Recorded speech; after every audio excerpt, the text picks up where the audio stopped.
So welcome everyone to our panel about motion capture, and I think it's titled "What You Need to Know About This Industry." I can't even remember the title We need myself. to count down into this moment. Oh, you got to count. Oh, we're counting down. Okay, fine. Five, four, three. All right. This is Alex.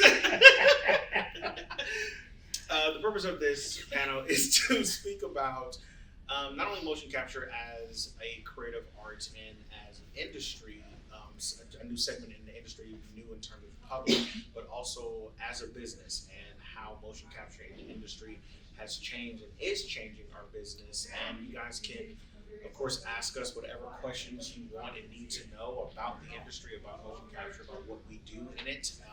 Since I'm talking first, I guess I'll give my introduction. Getting lit up a little bit about the monitor. It looks a little silly, but Oh, it's all good. There we go. I'm just gonna be what it is. I love it. Ridiculous. I'm an actor, stuntman, motion capture performer, also motion capture coordinator and director now. I have only been doing motion capture actively for about 3 years, but I've been around the video game and motion capture industry for about 8 to 9 now. I was introduced a long time ago by both of my buddies, Ruben Langdon and Karen Dyer.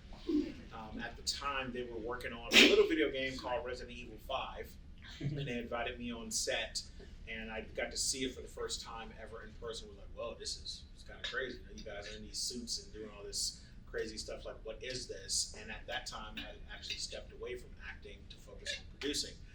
Years later, I came back to LA, and Ruben was like, get into Mocap.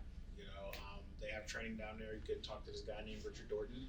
And I met Richard and signed up for one of his classes. And literally since then, it's been history. I met these two knuckleheads, and we've just been Changed his life. It really did. And, don't know if it's for the better. No, but I met these two, and we've just been kind of going ever since. It's been really awesome. So yes, you guys take it. Hey, hello. I am Alex Marshall Brown. I am an actress, a stunt woman, a motion capture performer, and a voiceover artist based out of Los Angeles. He said it. I met these guys at the same place. Richard Dorton's a cool dude. Take classes with him. He'll teach you a lot. And been actively working in Mocap for about 2, maybe 3 years. It's been roughly the same time frame. Did some AAA games. Did some smaller productions, but branching out and learning with a bunch of different mocap houses. My origins and training were stage. I have a BFA in theater performance, and so that transfers well into the volume because whatever knowledge we pick up for camera, yes, it applies in the volume, but it's a full body experience. So being able to fill the space and occupy it as if it were a stage is very, very useful. So drawing on all of your talents can be very beneficial when transitioning into this medium. I am so psyched to be here. So looking forward to your questions, and go ahead and pick my brain because it's doing what it can right now. Hi there, I'm Hunter C. Smith, actor, stunt performer, and motion capture performer, and working on writing now. So fun.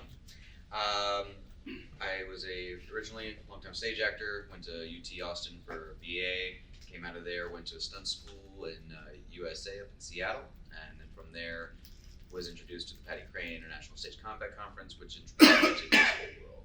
And that's when I fell in love with stage combat choreography, fights for film, and then eventually being led to volume. Because it was always about wanting to be a video game character and being my best video game character. Leveling up and then learning all the skills and things. When I met these fools, it was when it was a chance to finally find people who were as driven as I was, as silly and beyond silly than I was, but people who had heart and dedication. And then we started creating a project outside, and it was just like, hey, so we're gonna do this really over the top thing that was created by a person, like everyone that was within the Mocap Vault world created by Richard and TJ originally, they were like, we want to do this. And so people recognize game, and we're like, this is the world I've created. Cool. This is the world I can direct. Cool. This is the world I can coordinate. Let's go beat each other up. Cool. And the volume really is the playground of your childhood mixed with the theatrical video game movie reality that we've come to know and love.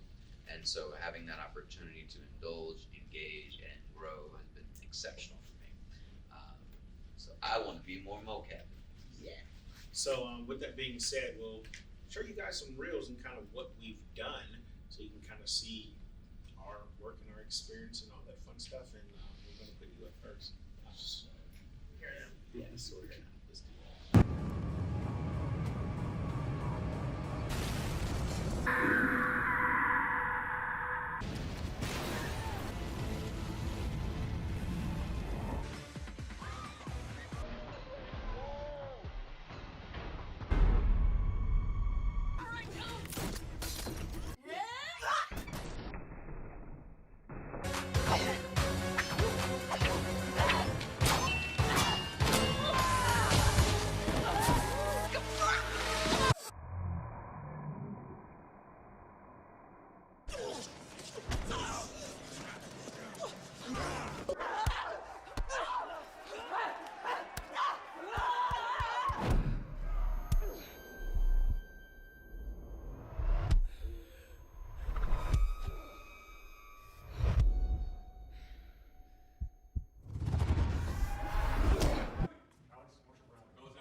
Yeah.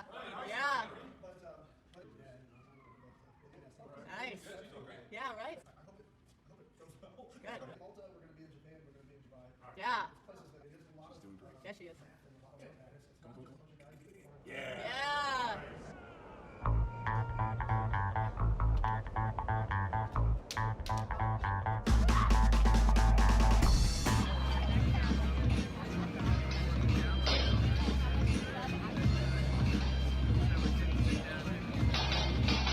Nice. Nice.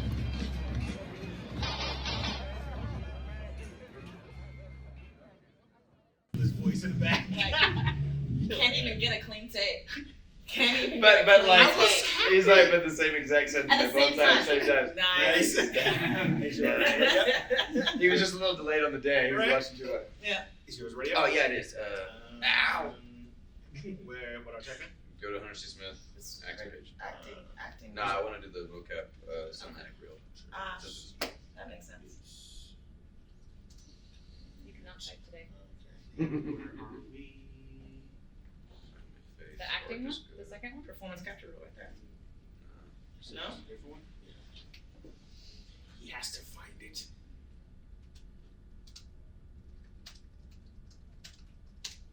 Oh, you got a specific. That was the one I was talking about. He has a DVD. You just go to the fucking page. Yeah, everybody. Actually, go to just get your head on this one. There you go. Ah, there we go.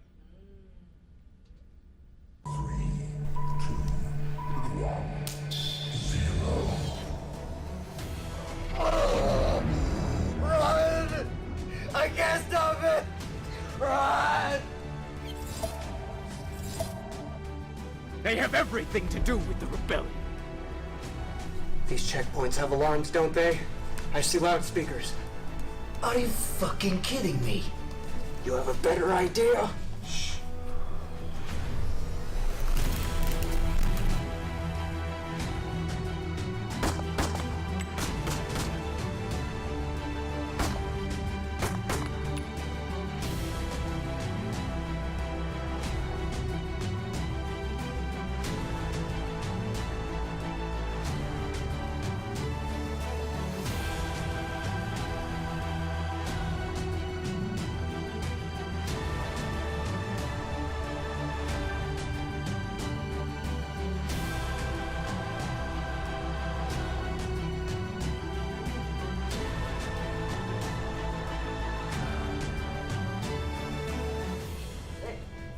Hey! Hey! What is this? You fucking rat! No! No way! You said you loved me with all your heart and soul. Do you? You want the truth? All these people that have been killed. It's me. Then I will show you guys my ridiculousness. If you manage a team, you have to try Money.com. Money.com is a platform to track No. everything. You didn't pause it. Wow. Yeah. Yeah, that is horrible. Maybe we have YouTube ads. All right. All right. So, starting over. And here is All the mine. base. There we go. All right.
So yeah, there we go. That is okay. So as you see, we have lots of varying experience in like the stuff that we do and that we've done in this industry. And what in the world? Opening your protein shake, chill. Rappers. You just threw that at me. Nice. So yes, before we get into really talking about the industry and business, any questions or does anyone know anything about motion capture or not know anything about mocap that we can answer right now before we really start to dive in? Execs. I know nothing whatsoever. Nothing. Okay. So yes, with those videos as you saw, you got to see some BTS and also some final footage of various things that we've done. It's with motion capture now in the industry, it's growing a lot in terms of the public perception of it, because motion capture has technically been around since the late 80s. It started mainly in the medical field and the sports field, then it started to move over to film and video games and other mediums and things like that. And the technology itself has grown a lot, but it hasn't changed so much. What's really changed more are just kind of the timeline and pipelines and the aesthetics of what you also wear. Because the old mocap suits were like these big pieces of tape with huge markers, and they looked almost like light bulbs, and these weird hats, and things have gotten much smaller and more streamlined. But it's basically the same technology to where it's capturing your rig and you're modeling your movements to turn you to a digital avatar. And that's what it is. I mean, as you saw, we can be turned into dragons, into zombies, into whatever the heck we're going to be turned into, but it's still driven by our performance and our actions and whatever that we do. So yeah, that's kind of just a short, truncated definition of what it is. We can also say that motion capture measures the movement of your skeleton. Yes. So the amount of points that are placed are specifically to gauge joints, breadth, depth, and movement for that. So as they transform that with whatever algorithm they have into the dragon, the monster, the thing, they shift and mold and bend your skeleton to basically take on that new shape, to maintain a truthfulness to what you initially gave, and yet bring in the new animation and the new elements to the avatar being created. And it's taken such leaps and bounds that they've translated it into a movie like Alita Battle Angel. Yeah, Alita is actually a really good point in terms of how technology has grown, because with that movie in particular, that movie was made to show off what technology can do, but it was actually a final for a test that James Cameron had originally made Avatar for. You know, because what happened in say the late '90s, James Cameron, was at WonderCon actually when he was still in the Bay Area, and he had found some books and some manga that said Battle Angel Alita. I was like, oh, what are these? And he was so fascinated with it, he bought the entire collection. And he had went to, the original writer and creator and was like, I want to make this into a live action movie. And they were like, no, you don't have the technology for it. You can't do it. And James Cameron, being James Cameron, decided to go and build his own technology. Challenge accepted. Right? Exactly, which is now known as Lightstorm Technologies. And they was like, cool, you have the technology. Does it work? We want to see something to see if it works. He said, so then he made a little movie called Avatar. However we feel about the film, I mean, to me, it's Fern Gully or Dances with Wolves with blue people. But I mean, that's just my opinion. Yeah. Check yourself. Check Just yourself. saying. Let's break it down. Just saying. The villain from Fern Gully. Yes, yeah. But it's every Western right? with blue people. Exactly. But the film was made to really show off what the technology can do, and just happened to make him quite a bit of money. And from then, not only did he push what motion capture technology can do, he also changed the face of what motion capture is, because it was one of the first large-scale movies, although there were other movies before that, but this was one of the first movies that really introduced performance capture on such a high-scale medium. Because it was one of the first times where you got to really have the actors, instead of just doing the movements, you got to see them emote. You have to, read their facial expressions and really connect with them. And something that's called the uncanny valley was directly addressed and almost solved in this film, because you really got to see the emotions of what they call the Navi. Yeah. Yes, the Navi characters, and you got pulled in to them. So yeah, it's one of those things to where, Alita was eventually, hey, this is where we are now, and we can go from there. Because despite what you feel about the movie, I thought Alita was one of the prettiest movies I'd seen in a long time in terms of using motion capture technology. And then he brought our friend in, Garrett Warren, to Yes. coordinate and choreograph all the fights. Sure with did. everybody wearing the mocap stuff. Yes. And it Yeah. flawless. Yeah, and being able to do motion capture like that in a live environment, especially when it's optical, it still blows my mind. Yeah. So. All right. What do you Let's think? charge forward. We'll see what we've done. Yeah, just breaking down optical real quick. Yes.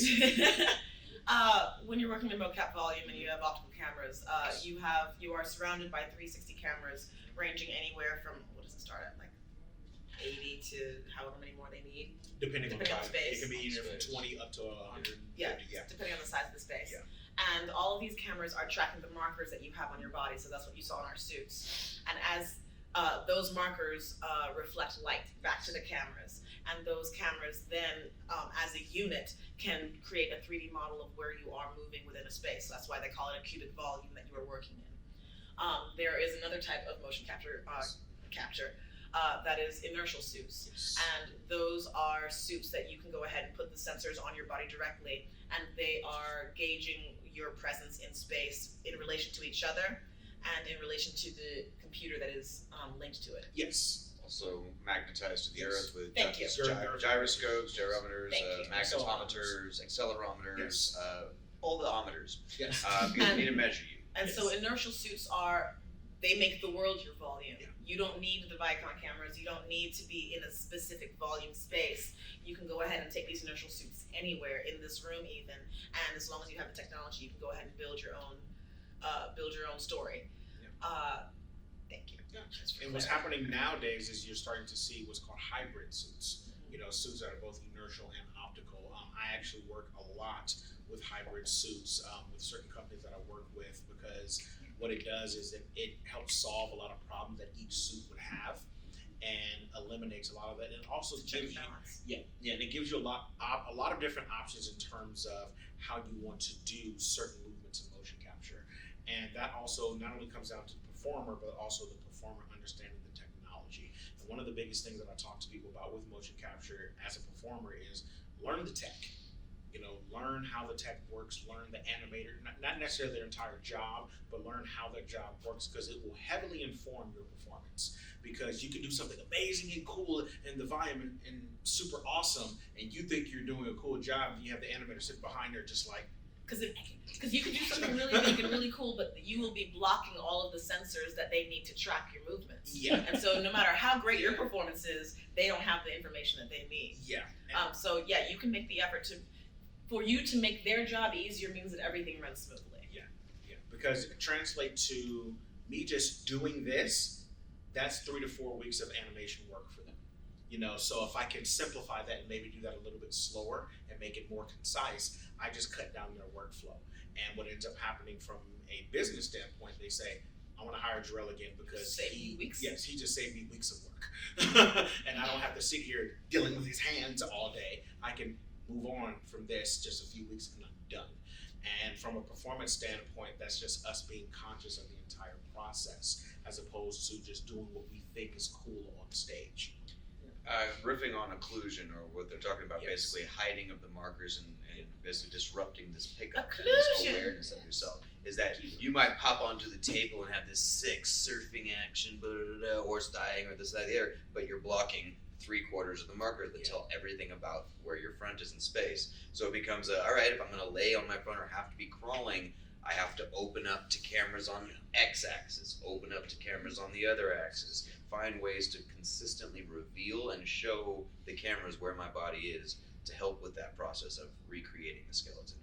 And then working with when we did Chimerical Era, and we had both inertial motion capture suits and optical capture suits, it really helped with combat and interacting with another person, because the markers could get mixed up, they could rip off and attach to the other person if we were doing just optical, or if we had the accelerometers combining, it was just getting a little too ripped off and stripped. So often we would say like, all right, you're in the optical, I'm in the inertial, now when we go for that tackle, the cameras will pick you up, the accelerometers will pick me up, and now we have a better idea of the motion.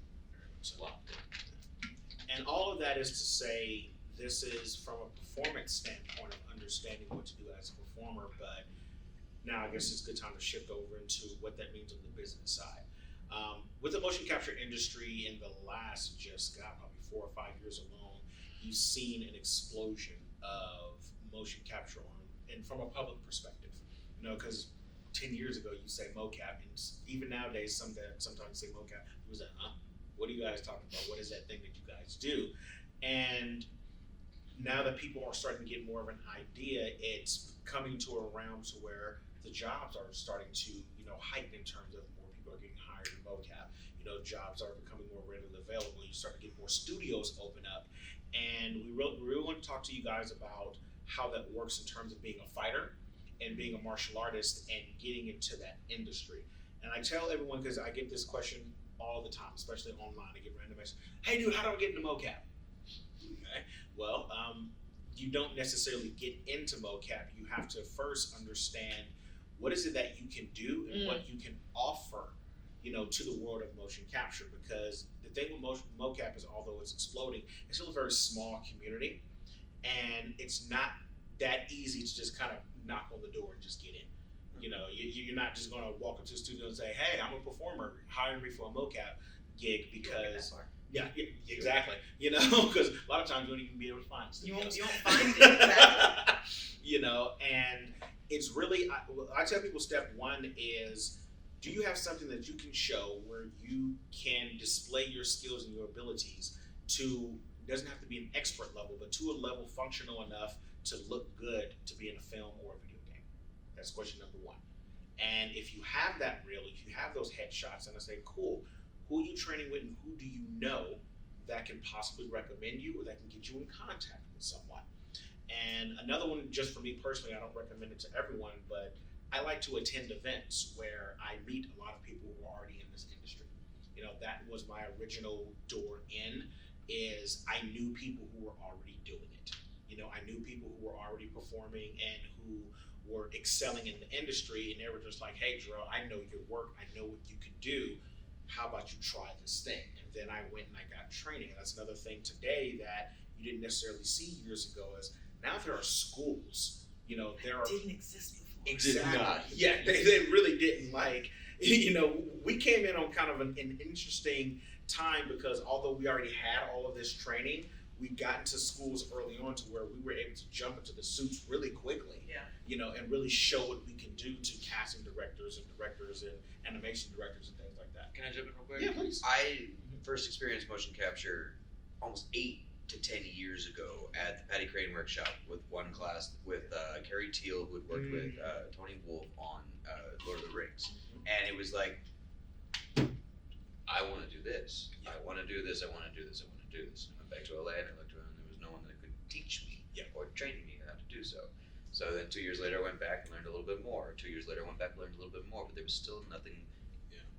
Where can I go to play and to practice and to learn? And with the creation of the Mocap Vaults and now Mind's Eye Tribe and now more and more schools and programs opening up, it is accessible. Yes. They can't give you skills, but they can give you a way to transition your skills and a way to think of your skills if you've never been a performer in that skill, how to open it up and recreate it to now a considering of an audience, considering of a beginning, middle, and end.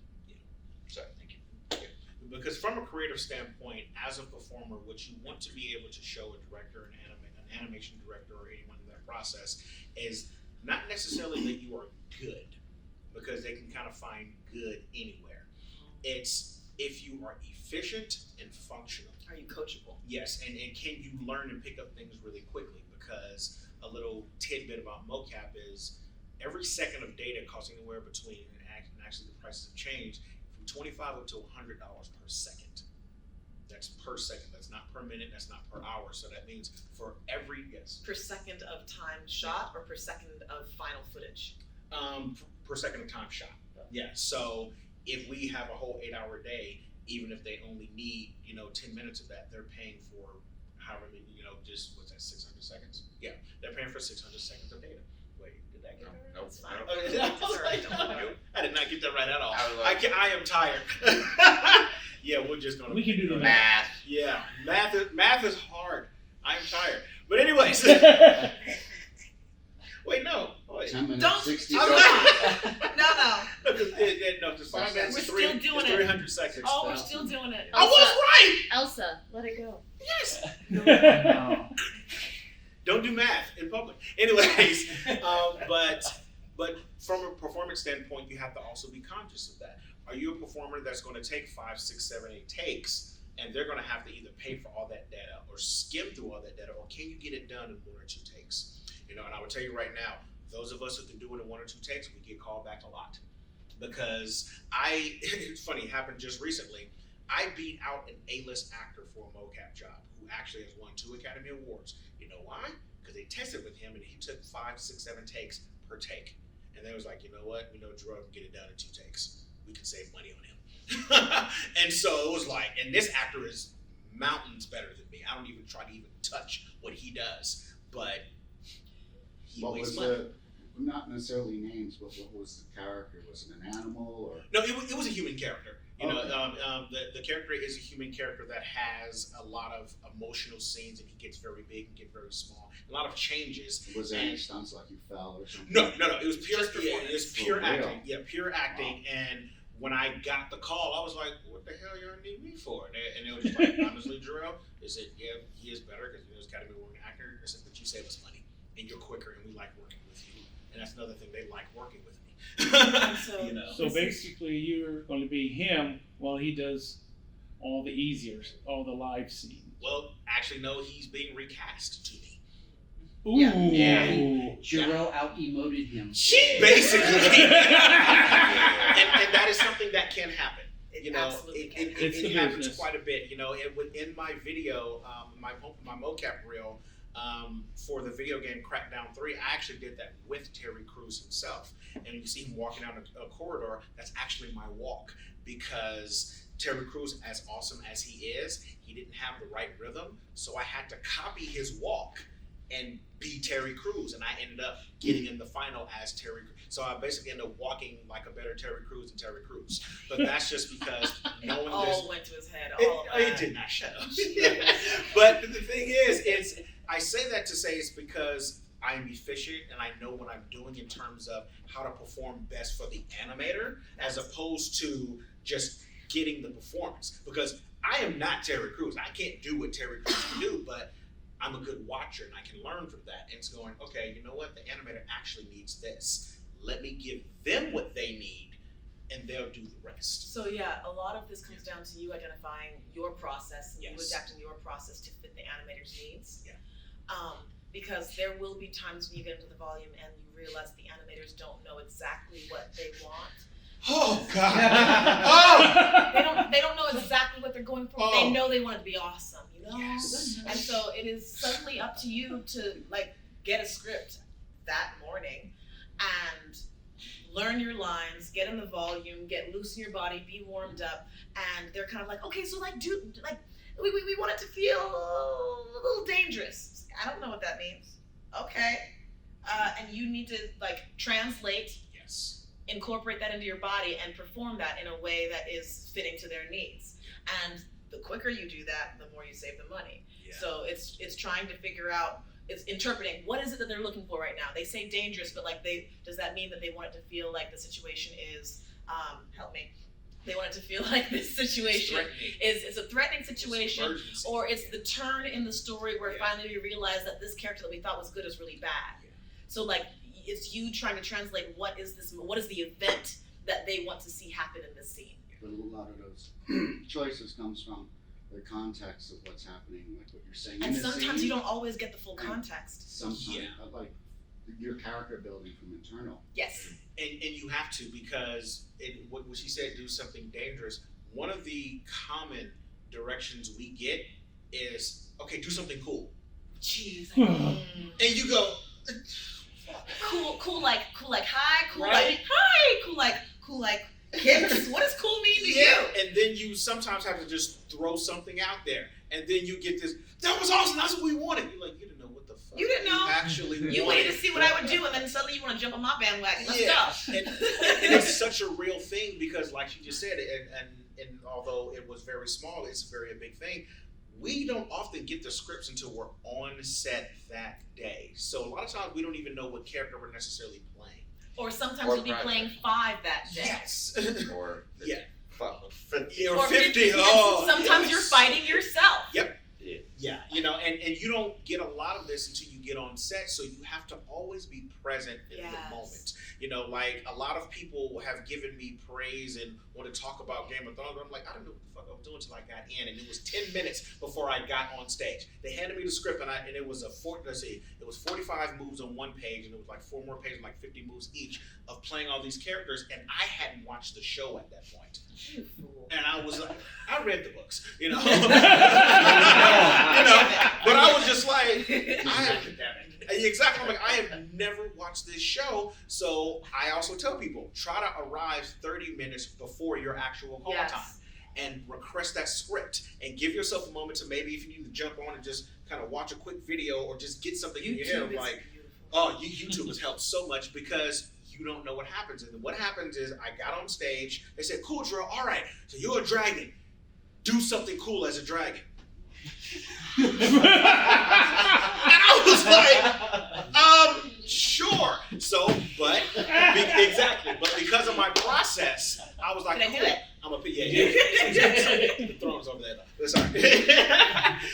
But because of my process, I said, okay, cool, let me go to my toolbox. I have a few animals here. I don't want them to move like a regular dragon, so I'm gonna add a little bit of this here. I'm gonna mix these two, I'm gonna make a little chimera, and boom. All right, he's a dragon, let's go. And having that preparation of having that toolbox full of things makes your job so much easier because you will get that, do something cool. You have 10 minutes to learn your lines and we're going. And you're like, it's 7 o'clock in the morning. I haven't had coffee yet. Like, you know, but it's a very real aspect of what makes motion capture exciting, but also kind of nerve-wracking.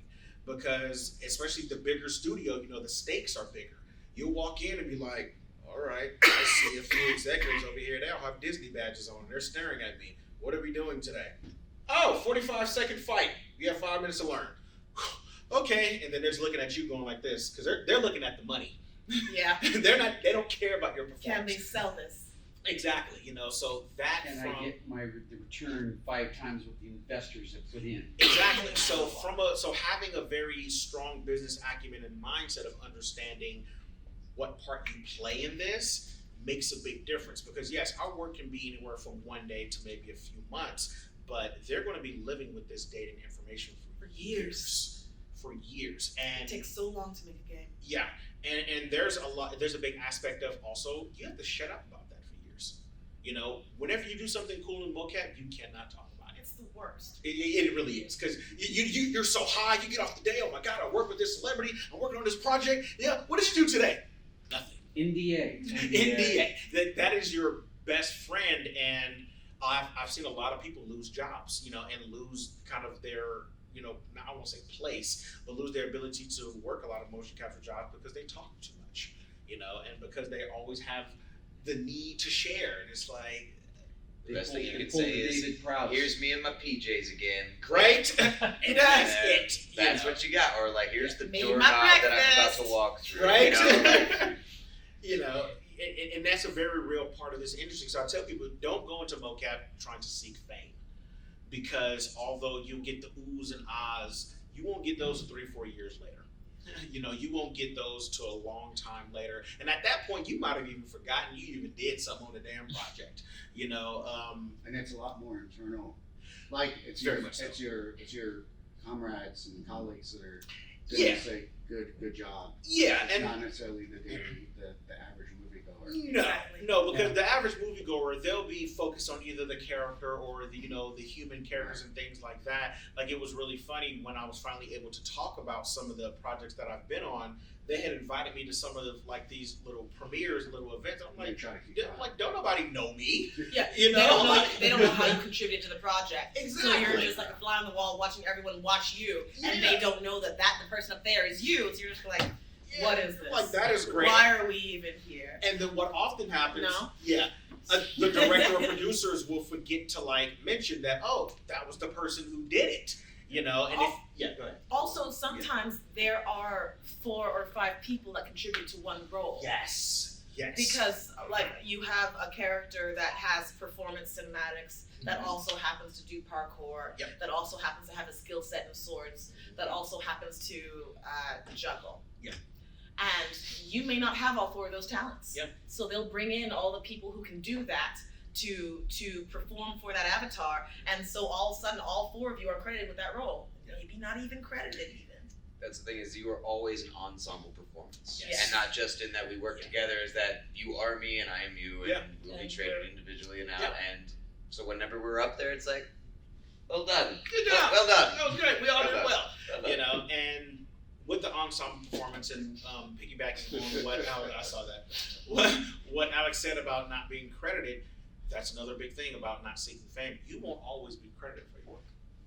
Plain and simple. And sometimes it will take years. I just was able to put that Black Panther footage on my reel.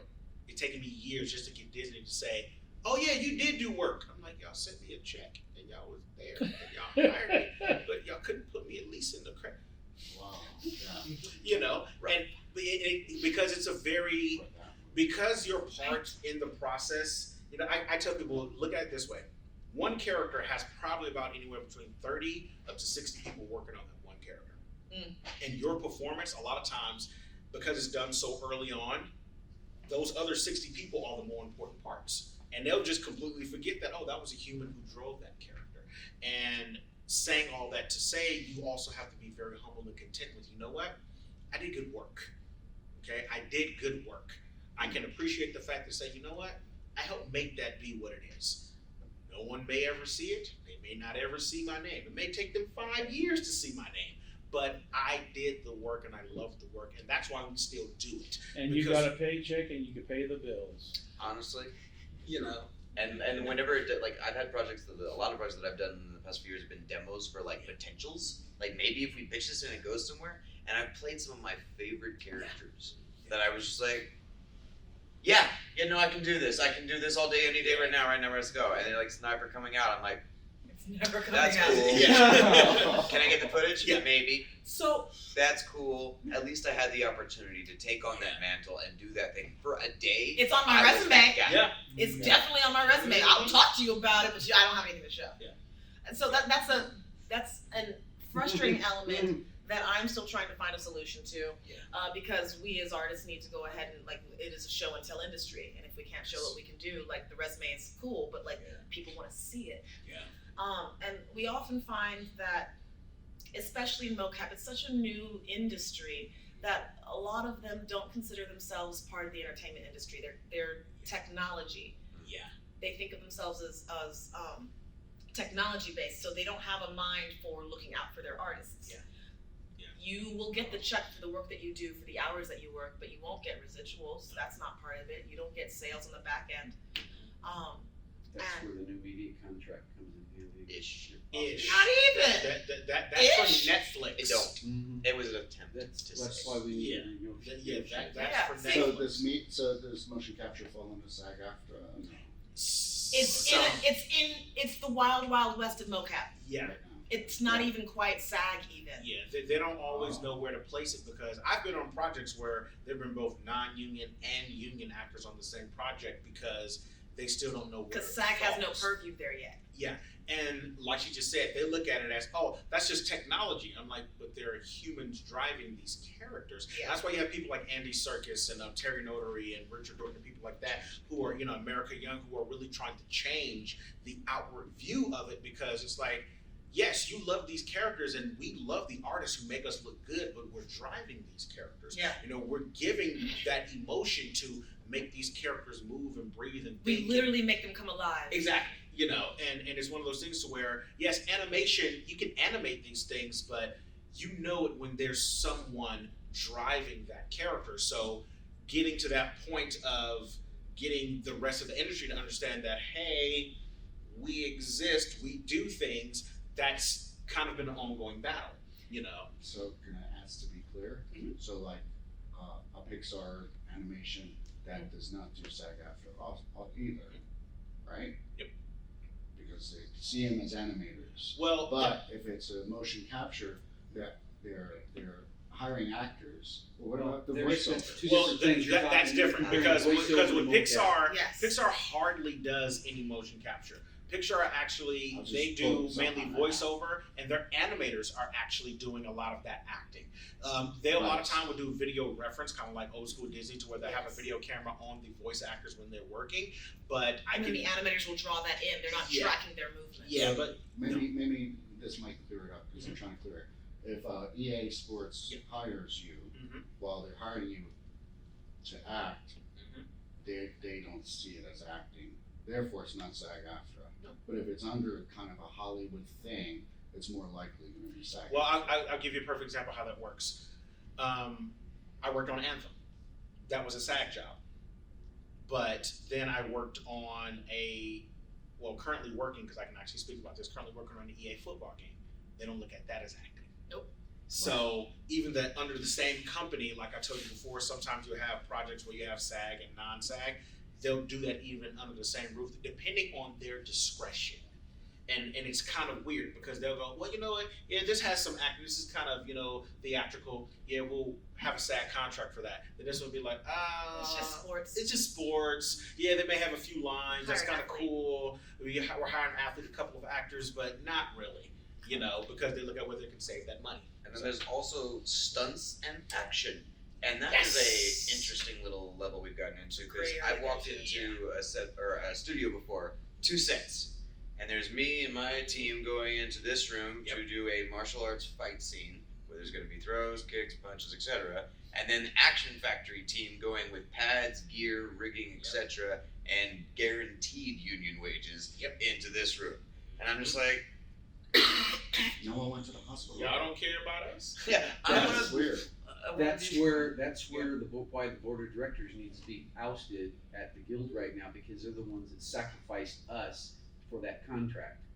Well, the thing about that is what we're really trying to get them to do is recognize it as an art and not just a technology. And because another thing that happens a lot of times in mocap, especially talking about stunts and things like that, is you don't always have a coordinator on set. 9 times out of 10 in mocap, you're your own coordinator. So when they come at you saying, okay, we want to see something cool happen. We got a scaffolding right here. We're going to do a 6 drop onto this mat. We want you to roll and then walk off with the volume. It's like, so who's watching for my safety for this whole moment? Right. Oh, it's my responsibility to make sure that I don't get hurt. Is there insurance? Is there liability? Like, what's the preparation for And this? sometimes you gotta go, stop. I can do that, but, and then you can then kind of coordinate and control that. And that's why I've gotten into more of a coordinator and directing role, because I'm like, I want to take care of my buddies who are doing this, because there have been people who've gotten hurt. You, as the talent, have every right to say no. Yeah. You do not have to do any of the things that they ask you to do. If it's anything that you feel as though is out of your skill set or not well designed, if the rigging is shaky and not secure, if you feel as though they're not looking out for your safety in the way that you want to be safe, you can tell them no, and then they will kowtow and try to figure out another adjustment. Yeah. But they can't make you, so don't feel pressure to just because you're working with a big company. Yeah. My purview is coordinating ultra low budget stuff. Me and my team have shut production down. The director says we have to do it this way. It's like, no, you can't kill somebody. And you have to be able to have that confidence, not only within yourself, but to security, to be able, like, it's okay to say no. It's okay to say no, and there's always a kind way to say no. Yeah. It's like, I see you. I get the impression that you want to achieve this very dangerous feat. Here is a more reasonable way that we can execute that, rather than risking our health. All right, so in our last 12 minutes, There's still time. Yeah. Okay, let's open up questions. All right, that's quick. You mentioned that you're a martial artist, stunt guy, and musician. Yes. I'm also a martial artist and musician. Do you ever worry about injuring your fingers? I do.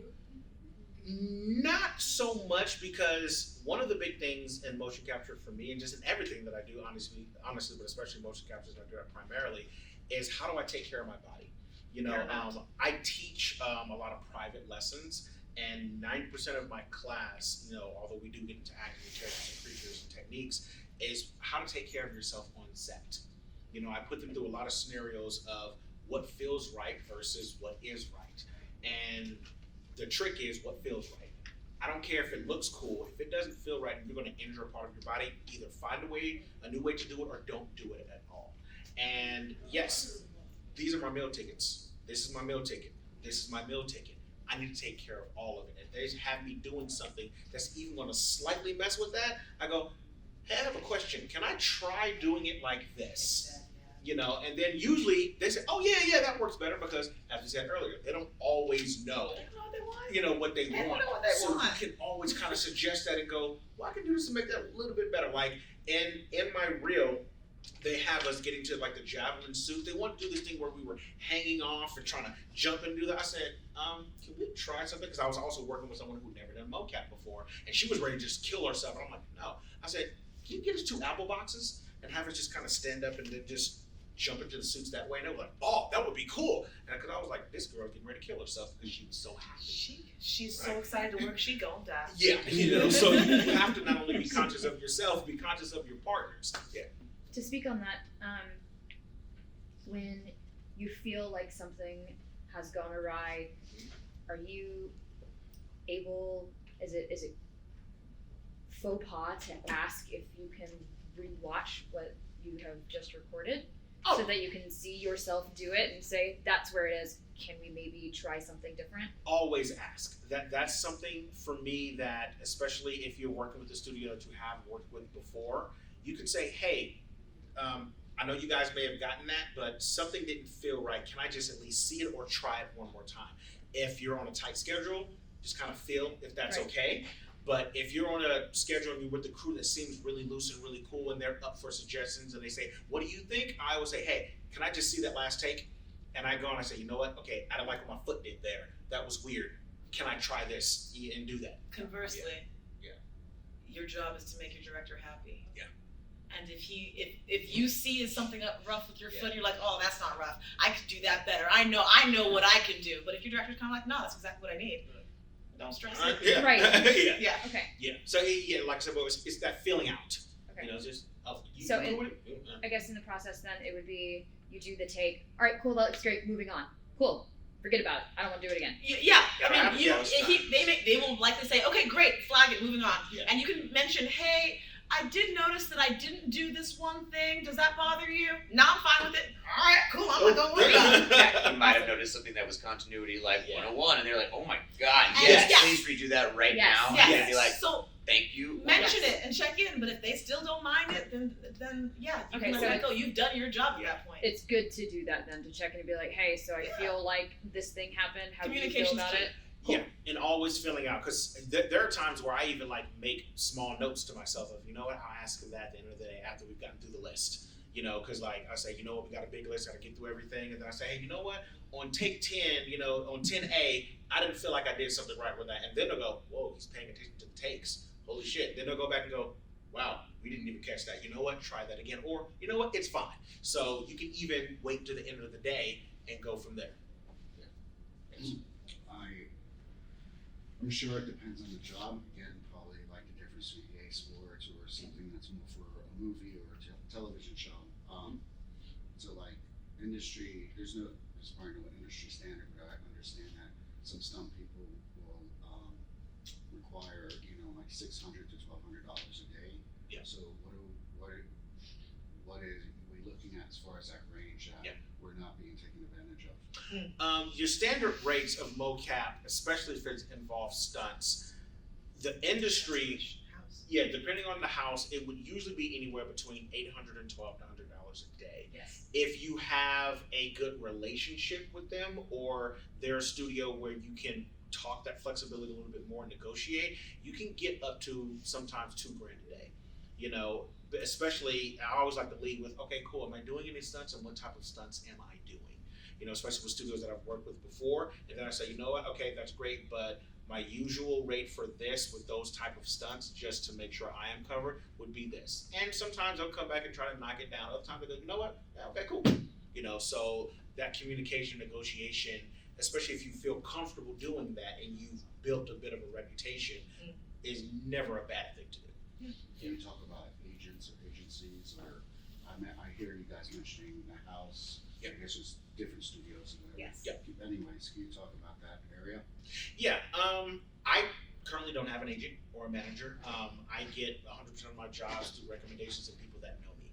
I know plenty of folks like these two. I think you guys do have agents and managers, correct? I had a manager for Mocap, Okay. but I booked all my own work, so that's just stopped. For motion capture, I've never gotten an audition through my agent for motion capture. And- I told her I could do it. yeah. She supposedly gets them, They but probably I don't don't ever understand. get reached out about them. And I will actually backtrack on that. I do have a mocap agent, but I haven't got one job through them. Yeah, so like Yeah, So, so, what's yes. useful in that case? That is similar in the stunt realm, where Yeah. you don't necessarily have stunt agents, but there are some people who do represent in stunts, Yeah. and they won't send you out for a job, but they are there when you need to renegotiate for the next season. Yes. So you need someone to go ahead and push for getting you more money if you're going to be the stunt double for the lead actor for the next season of a show.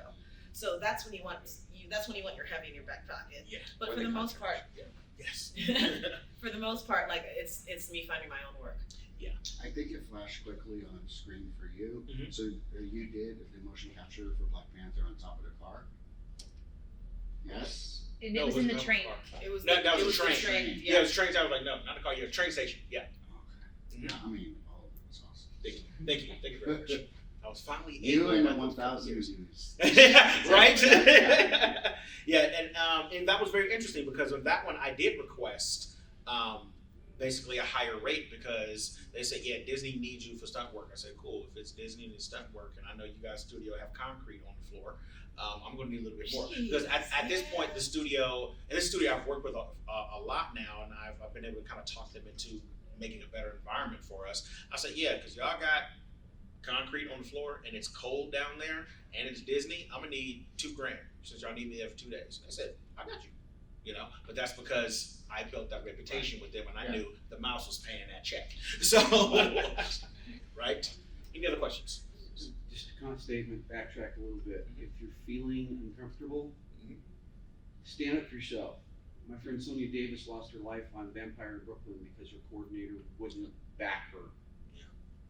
Yeah. And it was all about height ball and pad misplacement of pads. Ooh. That is, Ooh. that's a real one. Any other questions, comments? Any introverts in the industry, or y'all? There are plenty of introverts, yeah. I am an introverted or an extroverted introvert. Yes, there is such thing. Yeah, as bubbly as I am in public, I'm actually very quiet on set. You know, I I'm very turned this quiet on at for home. your benefit. Right? Yeah. This is the Jarrell that I want you guys to see. But usually I'm just, and on set, if you don't know I'm there, you won't find me. You know, unless I'm with these two. If I'm with these two, you know, we Then kind we'll of hear feed you. off each other, right?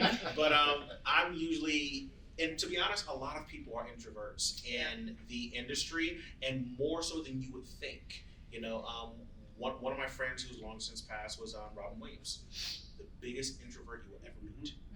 Biggest. Oh, I can believe that. You would forget he's in the room. You know, because the whole time. And another who I met a while ago, Eddie Murphy. He's another one.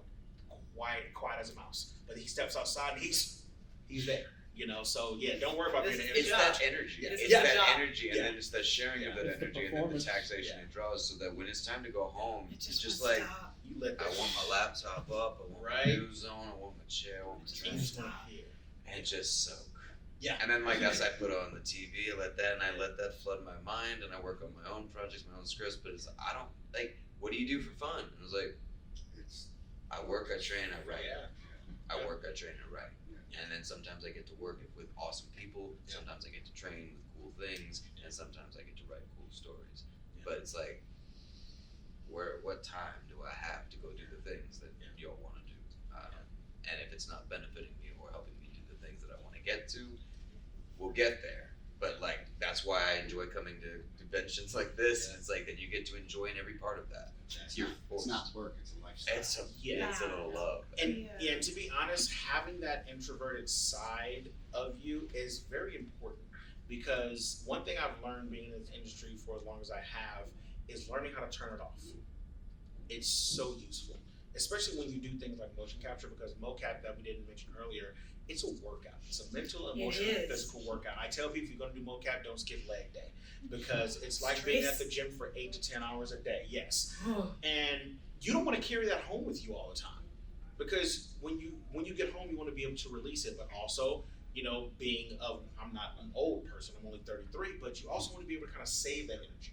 You don't want to just be here all the time, because you're tired yourself out. You're tired of other people. I'm here all the time. I get home and I'm like a toddler and I pass out on the living room floor. I don't recommend it. So if you're an introvert, you are smart. Be that. Yeah, conserve your energy. Right. Any other questions before we wrap up? Yes. Just to clarify, the best way to get in is to train and to network, and then have people vouch for you when you're like, hey, I'm interested in this project. Hey, I've got this person that I think you would really enjoy. Here's Kelsey. Have you met Kelsey? When you present Kelsey, Kelsey must have a thing to show and say, this is what Kelsey does. Yep. Yes. Not a talking point, but a show. Yes. Because that's all we know in this day and age. Got Is it. that So that when- show me this movement that you want to show this audience and get paid for. Got it. So that when I and my friends tells me that they're working on a project that needs this one thing, I can be like, oh wait, I know a Kelsey who does that thing that you need. So the clearer your skill set, the better you can communicate that, the easier it is for me to pitch you. Got it. Yeah. Cool. So there's not just a, hey, here's an audition, go for it. Very Really rare, type of situation. It's rare, it honestly. happens. Yeah, like we will get audition notices, but 90% of your jobs will come from recommendation or someone just contacting you. And even with the auditions, guess what will happen? They'll audition 50 people, but they'll pick the 10 that they know. Yeah. And that they work with. It has happened. Yep. You know, That's so theater also. yeah, exactly. Nepotism. Yeah. The times when they need new people, the times when their friends are not working as much as they are. Exactly. And like when Il Ramachor was auditioning people for Mouse Guard to do the fight scenes, he's like, I have my fighters. I know who I want to work with. They're busy. Yep. So I'm looking at y'all. Yep. It's like, awesome. Yep. Thank Yay, you. thank you for making Thank the you for the time. opportunity. So great. And it's like, that's a great, yep, I'll take it. Way to be open-minded. But that's all it is that showing and showing and showing and showing so that someone goes, great. You know it to a point where I don't need to see you summon up some power. Yeah. That you have it. It's there, it's ready to turn on right now and go. And that's all you can be is like, because that's what I need when I show up. You're here at 8 a.m.? Great, let's get go. Cool. Awesome. Thank you. Anything else? Any final thoughts, questions, witty remarks? Oh, Thank you. Thank you very much